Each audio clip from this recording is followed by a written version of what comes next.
জাগ্রত ধর্মরাজের পুজোর অজানা কাহিনী। নমস্কার বন্ধুরা, স্বাগত আমাদের চ্যানেলে। সম্পূর্ণ তথ্যটি সংগ্রহ করা আপনাদের কাছে অনুরোধ, ভিডিওটি আপনারা সম্পূর্ণ দেখুন। প্রথা মেনে মাঘ মাসের শেষের দিকে রায়পুরের মোটগোদায় শুরু হয় শনি মেলা। সকাল থেকেই ধর্মরাজের মন্দিরে পুজো দিতে আসেন অগণিত ভক্তগণ।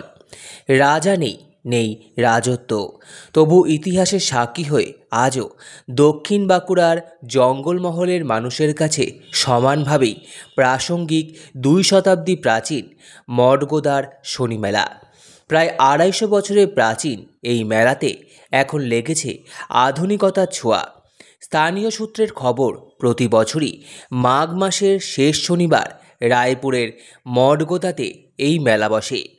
মেলাটি প্রায় 15 দিন ধরেই চলে বলে এলাকার লোকজন জানিয়েছে।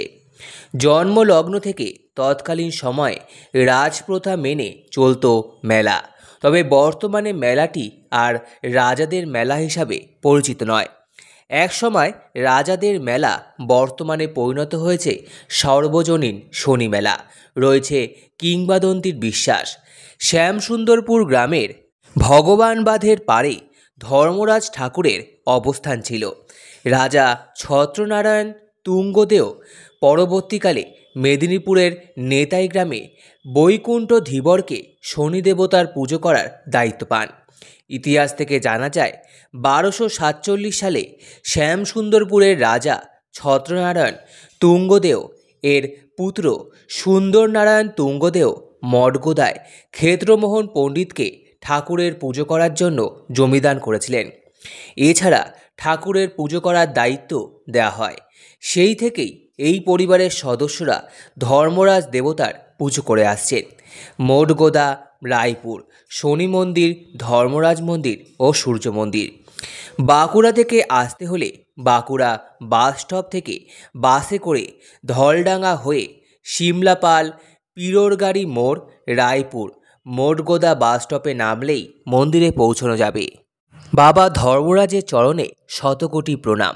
সগৌরবে শুরু হয় জঙ্গলমহলের তথা দক্ষিণ বাঁকুড়ার মঠগোদার রাজপরিবারের প্রাচীন ঐতিহ্যবাহী শনি মেলা। প্রতি বছরের মতো মাঘ মাসের শেষ শনিবারে এই মেলা বসে। এই মেলার প্রারম্ভেই দোকানে দোকানে চলে জোর কদমে কেনাকাটার ভিড়। সে হরেক রকম স্টল। হাজার হাজার পুণ্যার্থীরা আসেন বাবার চরণে প্রণাম গ্রহণে ও পুজো দিতে। পূর্বে জানা গেছে, শ্যামসুন্দরপুরের সুন্দরনারায়ণ এই পুজো মঠগোদাতে করানোর আদেশ দেন। পূজিত হচ্ছেন বাবা ধর্মরাজ। রাস্তায় জনপ্লাবনে পুণ্যার্থীদের গাড়ি ও জনসমাগমে রাস্তায় ব্যাপক যানজট হয়।